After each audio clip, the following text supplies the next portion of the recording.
Doctor अर्चना गुप्ता जो BJP के state president है, उनका एक स्टेटमेंट बड़ी वायरल हो रही है इस बात पर कि भाई उनके टाइम में तो डीएसपी की नौकरी दी जाती थी। वो कहते हैं कि जो डीएसपी की नौकरी दी जाती थी ना, वो डीएसपी की नौकरी या तो उनके वर्कर्स को दी जाती थी या उनके जो चारों तरफ चक्कर काटते थे उनको दी जाती है। मेडल जीतने का योगदान हरियाणा का रहता है और जो सेना में हमारे यहाँ के जवान है वो भी अगर देखा जाए तो देश की टोटल जो सेना है उसमें 10% से ज़्यादा सेना के जवान हरियाणा से होते हैं। लेकिन एक राजनीतिक जो है ना बहस कांग्रेस और बीजेपी के अंदर आजकल छिड़ी हुई है कि किसकी स्पोर्ट्स पॉलिसी ज़्यादा बेहतर है। और ये कहना है दीपेंद्र सिंह हुड्डा का कि भाई अब में जो हमारे एथलीट हैं जो इतनी मेहनत करके देश का नाम रोशन करते हैं, प्रदेश का नाम ऊंचा करते हैं, उनके लिए अब कुछ सुख सुविधाएं और उनके लिए उनको तो कुछ मिलता ही नहीं। वो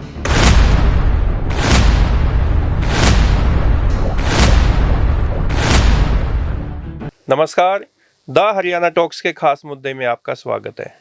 नमस्कार। और खास मुद्दे में हम बात करेंगे ग्लासगो के अंदर कॉमनवेल्थ गेम्स 2026 हुए, जिसमें हरियाणा की तरफ से 7 गोल्ड मेडल जो हमारे एथलीट्स हैं उन्होंने विदेश में तिरंगा लहराया है और देश का तो नाम ऊंचा किया, प्रदेश का नाम भी एक बार फिर ऊंचा कर दिया कि हरियाणा के एथलीट जिस भी खेल में घुस जाते हैं वहां पर मेडलों की झड़ी लगा देते हैं। देश के जितने भी मेडल आए हैं उसमें अकेले 60-70% जो मेडल में योगदान है वो हरियाणा के खिलाड़ियों का है, जिसमें सबसे ज़्यादा जो गोल्ड मेडल आए हैं वो हरियाणा की बॉक्सर बेटियों ने देश के लिए लेके आए हैं। और एक नीरज चोपड़ा जो कि सिल्वर मेडल लेके आया है। तो ऐसे कुल मिलाकर हम देखें तो एक हिस्से में पूरा देश और उससे ज़्यादा हिस्से में हरियाणा का योगदान है पदक लाने में। तो जो 11 टोटल मेडल हरियाणा से आए हैं उसमें एक शर्मिला धनखड़ नारनौल की, वो एक पैरा गेम्स के अंदर आया है। बाकी सभी के सभी जितने मेडल हैं वो जो नॉर्मल ओलंपिक्स के खिलाड़ी हैं उनके आए हैं।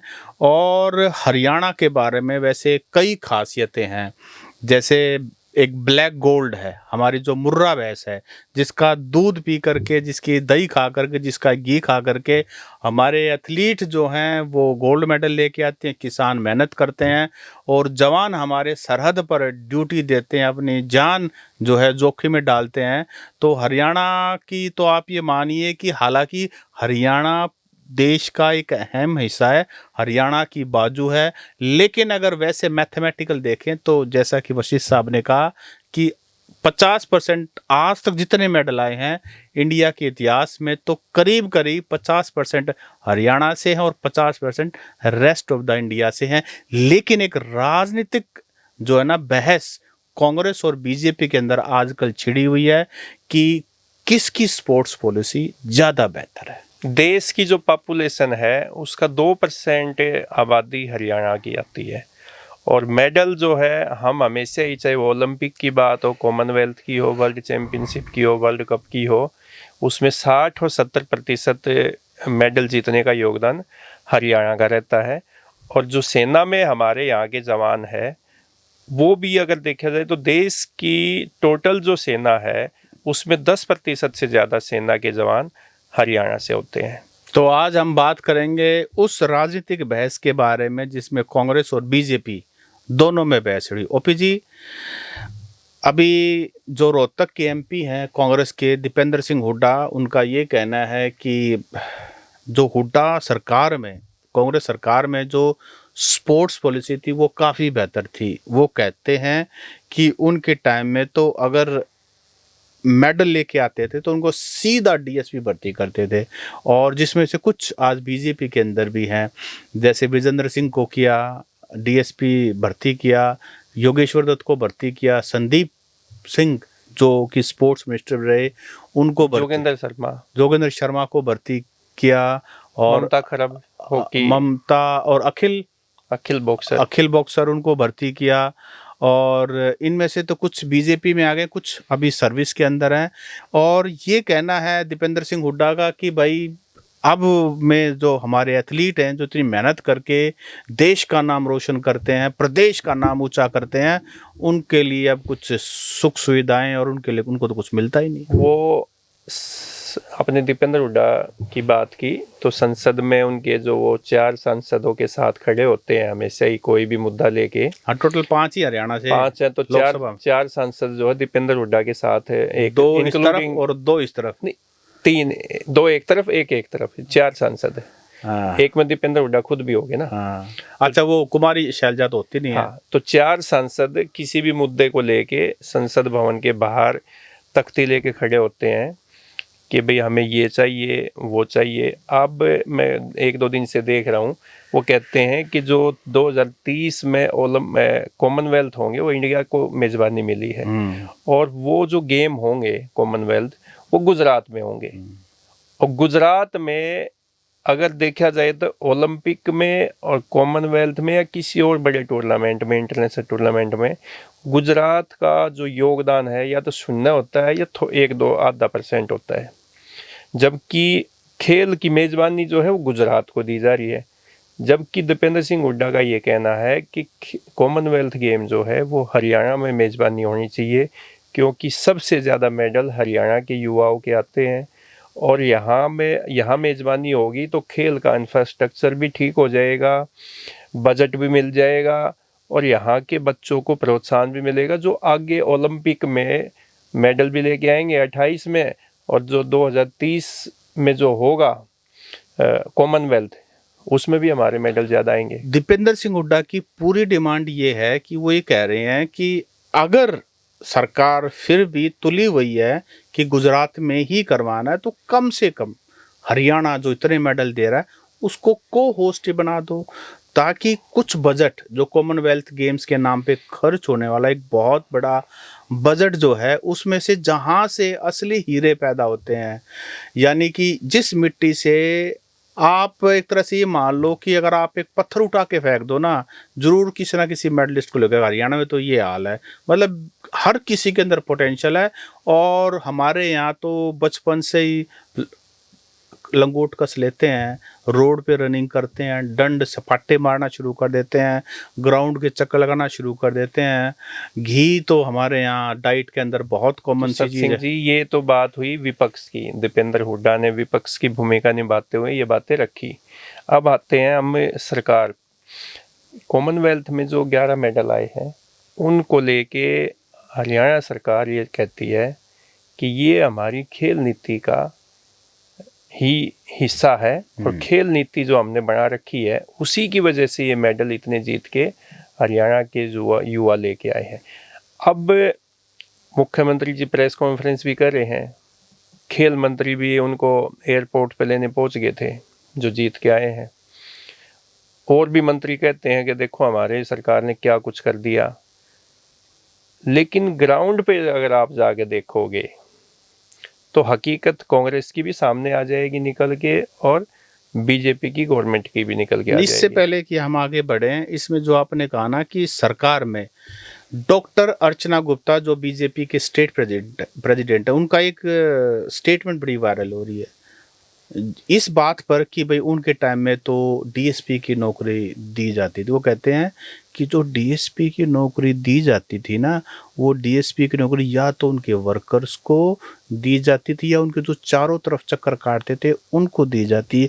लेकिन डॉक्टर अर्चना गुप्ता ये भूल गई, विजेंद्र कुमार जिनको डीएसपी की नौकरी मिली आज वो बीजेपी में है।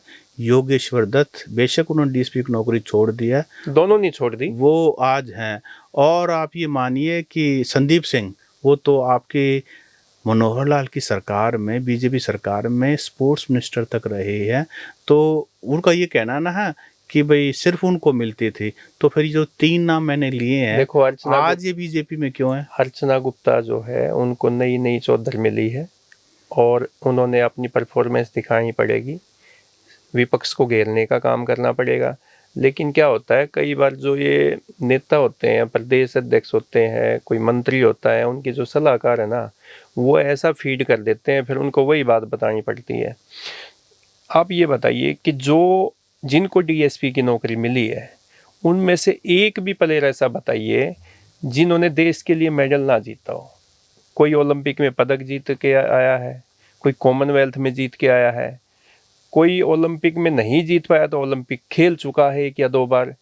तो इसमें ऐसा एक भी खिलाड़ी ऐसा नहीं होगा जिसको डीएसपी की नौकरी वैसे ही किसी को पकड़ा दी हो कि भाई आप डीएसपी बना दिए हैं और अब आप मौज करो, नौकरी के मजे लीजिए। लेकिन एक चीज़ में मैं तारीफ बीजेपी सरकार की भी करना चाहूँगा। अभी पेरिस ओलंपिक्स हुआ था जिसमें हमारी बहन विनेश फोगाट बिल्कुल फाइनल में जा कर के ओवर वेट के कारण वो आउट ऑफ कंपटीशन हो गई थी और उसकी डिस्क्वालीफाई हो गई थी कंपटीशन से पहले ही, तो कोई मेडल नहीं था।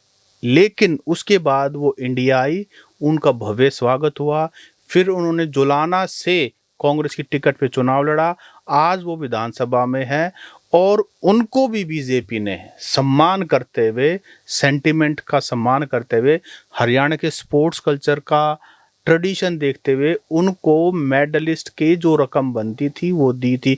किसी भी कानून में ऐसा नहीं है। सत सिंह जी, ये जो आप बात कर रहे हैं ये कोई मर्जी से या खुशी से ऐसा नहीं किया।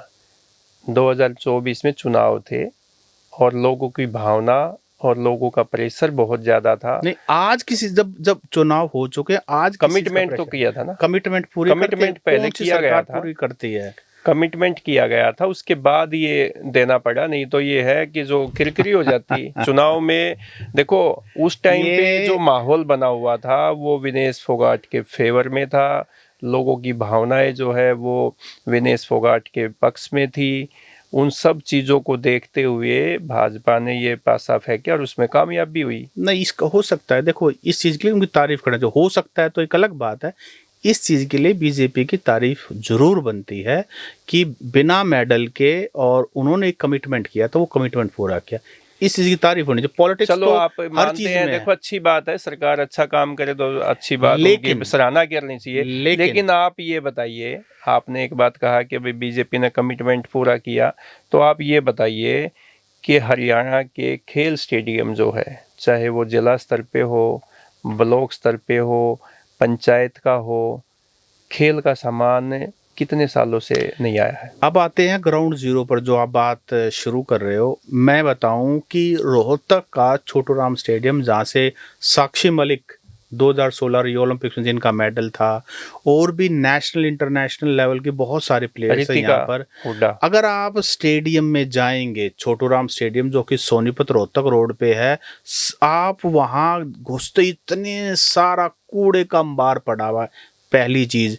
जो फ्रंट दीवार है वो टूटी हुई है और सारा गंदा पानी जो है वो स्टेडियम के अंदर आ जाता है, और इसके अलावा पशु जो है वो घुस जाते हैं क्योंकि फ्रंट दीवार टूटी हुई है और पूरे की पूरी अव्यवस्थाओं का अंबार है।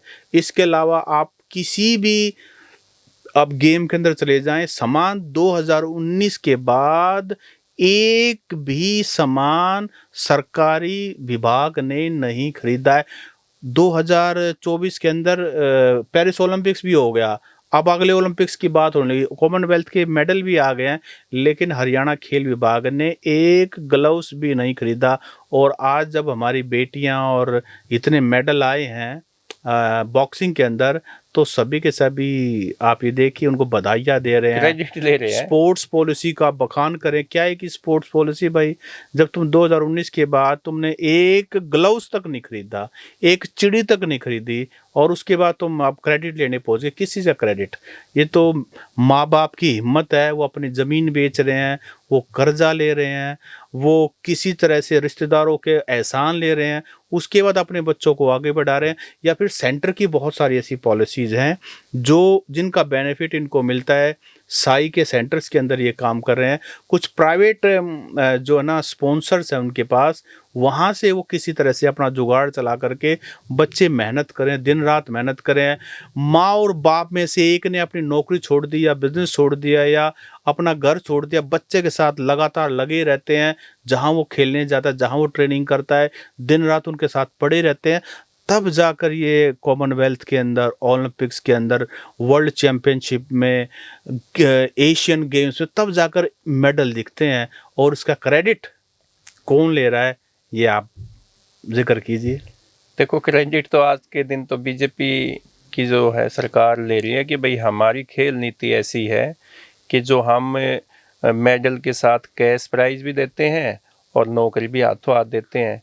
लेकिन पहले हुड्डा की जब गवर्नमेंट थी तो डीएसपी तक की पोस्ट दी जाती थी, लेकिन अब उसमें संशोधन 2 से 3 बार संशोधन हो चुका है खेल नीति में। अब जो है पदक जो मिलते हैं वो स्पोर्ट्स डिपार्टमेंट में ही दिया जाता है, और जो सबसे बड़ी जो नौकरी दी जाती है वो डिप्टी डायरेक्टर के पद पे दी जाती है। और बाकी जो कैश प्राइज तो सबको पता ही है, 6 करोड़ रुपये ओलंपिक में गोल्ड मेडलिस्ट को मिलते हैं। उसके बाद कॉमनवेल्थ में भी ब्रॉन्ज मेडल के लिए भी, वर्ल्ड कप के लिए भी अलग अलग कैश प्राइज का उसमें क्राइटेरिया बनाया गया है। और एक्रीडेशन किया जाता है स्पोर्ट्स में, जो बच्चे जीत के आते हैं वो उसी सर्टिफिकेट के आधार पे जॉब का प्राविधान जो किया गया है। मैं आपसे ये भी चाहूँगा कि अभी आप 2 दिन पहले राजीव गांधी स्टेडियम के अंदर गए थे और सुबह सुबह एक इंस्पेक्शन रेड हुई थी विभाग की तरफ से, तो जितने अपने सरकारी ये स्टेडियम है इनके, तो वहाँ क्या दृश्य देखने को मिला, वो भी एक बार बताएं। देखो, मैं पहले गया सुबह सुबह छोटूराम स्टेडियम में जो सोनीपत रोड पे है। वहाँ के आप हालात देखोगे तो कई तो कोच ही गायब थे, जो यहाँ पे जिन सरकारी कोच की ड्यूटी है, कई तो सरकारी कोच ही गायब थे। फिर वहाँ पे कई जो है स्टेडियमों में बच्चे ही नहीं थे, कोच का पता ही नहीं कि वो कहाँ बैठे हैं, कहीं गप्पे सप्पे मारने लग रहे हैं, कहीं कुछ करने लग रहे हैं, कोई सो रहा था। फिर राजीव गांधी स्टेडियम में गए तो मैंने पता किया वहाँ पे, यहाँ पे ग्राउंड्समैन और सिक्योरिटी गार्ड मिला के 25 से 30 की संख्या है। रोहतक में एक भी सिक्योरिटी गार्ड नहीं था, किसी गेट पे नहीं, किसी ग्राउंड में नहीं। चाहे उसमें ऐसा मैजिक तत्व जाके ग्राउंड में स्मैक पियो, चाहे वो और किसी तरीके का ड्रग्स लेते हो, ये मंडे की बात है। मंडे की बात है। और मतलब उसमें काफ़ी संख्या में ऐसे थे कि जो कोच है वो गायब थे। बच्चे अपने आप ही या अपने माँ बाप के सुपरविज़न में या किसी प्राइवेट कोच की सुपरविज़न में काम करते हैं, प्रैक्टिस करते हैं। ना तो कोच मिलते हैं, जिनको कहते हैं ना कि ये अर्जुन तो तभी बनेंगे जब द्रोण पैदा होंगे, द्रोण तब बेरान की तरह हैं। तो जो अभी आपने बखान किया है, तो इससे साफ साफ ये पता रहता है हमारा खेल विभाग कितना सचेत है, कितना ज़्यादा संजीदा तरीके से काम कर रहा है। हमारे खेल मंत्रालय जो है प्रदेश का, वो कैसे काम कर रहा है, इससे जो ना पता एक बात और भी है, आप देखोगे जब भी हरियाणा सरकार बजट जारी करती है, बजट पेश करती है हर साल, तो उसमें खेल का जो बजट है वो हर साल इंक्रीज किया जाता है, बढ़ाया जाता है। लेकिन वो बजट जाता कहाँ पे है, इसका अभी तक कोई आता पता नहीं। क्योंकि जैसा अभी आप जिक्र भी किया है कि 2019 से एक भी स्पोर्ट्स का इक्विपमेंट जो है वो नहीं आया है। हालांकि सरकार ने पिछले दिनों सभी नगर निगमों से, नगर पालिका, नगर परिषद, पंचायतों को एक चिट्ठी लिखी है कि आपके वहाँ पे खेल ग्राउंड्स में कौन कौन से सामान की डिमांड है, मतलब ज़रूरत है, वो हमें आप ऑनलाइन परफॉर्मा भर के हमें भेज दीजिए। उसके आधार पे ही आपको सामान दिया जाएगा। लेकिन वो परफॉर्मा जारी किया जा चुका है, भर के पंचायतें भी दे चुकी है, नगर निगम और नगर पालिकाएं जो है वो भी दे चुकी है, लेकिन सामान अभी तक नहीं आया। जहाँ तक खेलों की ना ढांचे की बात है, आधारभूत जो सुविधा है उसकी बात है, पिछले दिनों लाखन माजरा के अंदर जो बास्केटबॉल प्लेयर, नेशनल प्लेयर हार्दिक राठी के साथ जो हुआ, कि किस तरह से वो बॉल डालने के लिए पोल के साथ जैसी वो लटका बॉल डालने का, तो उसके बाद वो पूरा पोल 750 किलो का शायद जर्जर हो चुका था, और नीचे से वो जर्जर हुआ था और उसके ऊपर आके गिर गया। और कैसे दर्दनाक मौत एक नेशनल प्लेयर की हुई थी, जो कि एक राष्ट्रीय मुद्दा भी बना, कितना वायरल हुआ, वो वीडियो जिसमें हार्दिक ऐसी राठी के साथ ऐसी ही वारदात जो है घटना जो बहादुरगढ़ में हुई है अमान के बहादुरगढ़ में साथ। भी इसी तरह की सिमिलर घटना हुई, और उसमें आप ये देखिए कि इंफ्रास्ट्रक्चर के बारे में एक्सपोज करता है कि हरियाणा का खेल विभाग का जो स्ट्रक्चर है, किस तरह की सुविधाएं हैं। और जैसा हमने बताया 2019 के बाद कोई भी खेल का सामान हरियाणा खेल विभाग ने नहीं खरीदा है। तो उसके बाद भी अगर कोई क्रेडिट क्लेम करता है तो आप ये मानिए कि सच क्या है झूठ क्या है ये तो आप खुद पता लगा सकते हैं। और जो ओलंपिक में कॉमनवेल्थ में जो बच्चे हरियाणा के पदक लेके आते हैं उसका क्रेडिट सरकार को जाना चाहिए, पूर्व सरकार भूपेंद्र सिंह हुड्डा जब सीएम थे उनको जाना चाहिए, या खेल विभाग को जाना चाहिए, किसको जाना चाहिए ये आप भली भांति जानते हैं। और आप हमें कमेंट करके इसके बारे में बता सकते हैं ताकि हम अगला जो एपिसोड लेके आए तो उसमें आपकी जो बात है उसको भी हम मेंशन कर सके। उन हार्ड वर्किंग पेरेंट्स के बारे में बताएं जो अपना तन मन धन सब कुछ छोड़ करके अपने बच्चों के साथ लगे हुए हैं, और जो सही रीज़न है हरियाणा में मेडल आने का, उनकी मेहनत के बारे में भी आप हमें कमेंट करके बताएं। नमस्कार।